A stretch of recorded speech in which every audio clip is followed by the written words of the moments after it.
Որն է Ռուսաստանի գլխավոր դիվանագետի հետքերով Երևանում ակցիաներ կազմակերպողների իրական նպատակը։ Միջազգայնագետ Անդրանիկ Հովհաննիսյանի կարծիքով ամենևին էլ Հայաստանը հին աշխարհամասի արժեքներով զարգացնելը չէ կազմակերպիչների գաղափարը, այլ հակառուսական տրամադրություններ գեներացնելը։ Հակառուսական քարոզչություն են իրականացնում, որ Հայաստանը դառնա հակառուսական պետություն։ Ու չնայած հակառուսական ակցիաներ կազմակերպող ուժերն են Փաշինյանի քաղաքական հենարանը խորհրդարանից դուրս, Հայաստանի արտգործնախարարն այսօր վստահեցրել է ռուս գործընկերոջը, թե իր թիմը քաղաքական վեկտոր փոխելու մտադրություն չունի։ Մենք արդյոք պատրաստվում ենք վերաֆորմատավորել մեր դաշնակցային հարաբերությունները Ռուսաստանի Դաշնության հետ, ուզում շատ ուղիղ պատասխանել՝ ոչ։ Չնայած ԿՊԱ-ականները միաձայն եվրաօրենք են ընդունել, Միրզոյանը Լավրովի ներկայությամբ երաշխավորել է Հայաստանը Եվրամիության անդամակցության հայտ չի ներկայացրել, այդ ուղղությամբ բանակցություններ չկան։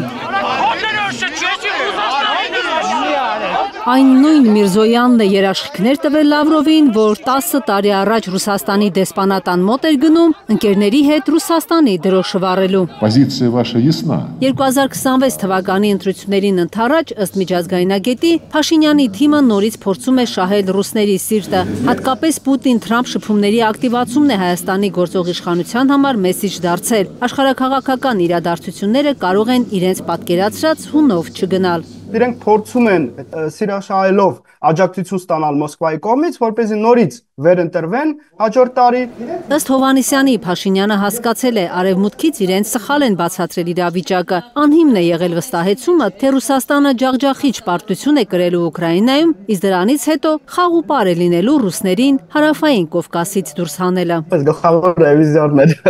Հովհաննիսյանը կատակում է Պուտինը Լավրովին որպես ռևիզոր է Հայաստան ուղարկել, որպեսզի շոշափի ներքաղաքական տրամադրությունները։ Ռևիզիա են իրականացնում եւ գալիք ընտրությունների նախաշեմին շատ կարեւոր է սա Ռուսաստանի համար, որպեսզի հասկանալ, թե որ քաղաքական ուժերի վրա կարելի է հիմնվել, որ քաղաքական ուժերը իրենց արտաքին քաղաքականության մեջ այդպիսի քաղաքականություն չեն վարի, ինչպիսին այսօր մենք տեսնում ենք։ Միջազգայնագետը հիշեցնում է, Հայաստանի գործող իշխանությունը 2021 թվականին էլ էր հավատարմության դեֆերանտներ ձոնում Ռուսաստանին, բայց ընտրություններից հետո աննախադեպ լարվեցին ռազմավարական դաշնակցի հետ հարաբերությունները։ Հայաստանի Հանրապետության իշխանությունները, քանի որ դուք ինքներդ նշեցիք այդ քաղաքականություն անհասկանալի, որ իրենք վարում են, մեկ ընդունում են օրինագիծ, որ գնում են դեպի Եվրամիություն, Եվրամիության անդամ են դառնալու, մեկ հանդիպման ընթացքում Պաշտոնյաների Ռուսաստանի Դաշնության ասում են, որ ոչ մի փոփոխություն տեղի չի ունենալու, ընդհակառակը հայ-ռուսական հարաբերությունները մնալու են նույն լեվելում, սա նշանակում է, որ վստահելի չի այսօրվա իշխանությունը որևէ կենտրոնի համար, ոչ Արևմուտքի, ոչ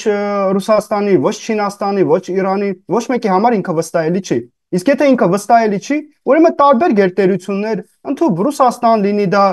Միացյալ Նահանգներ լինեն, Եվրամիություն, Իրան, Չինաստան, իրենք փորձելու են Հայաստանը եւ Հայաստանի իշխանություններին օգտագործել որպես գործիք իրենց ինչ-որ շահերի մեջ։ Միջազգայնագետի կարծիքով Կրեմլում արդեն քմծիծաղով են վերաբերվում Փաշինյանի քաղաքական ալեկոծումներին, պատրաստվում են լրջորեն զբաղվել հարավային Կովկասով ու հետ բերել ազդեցությունը։ Կարնե Մանգասարյան, Աշոտ Մնոյան եւ Արմեն Ապրեսյան, Հայլուր։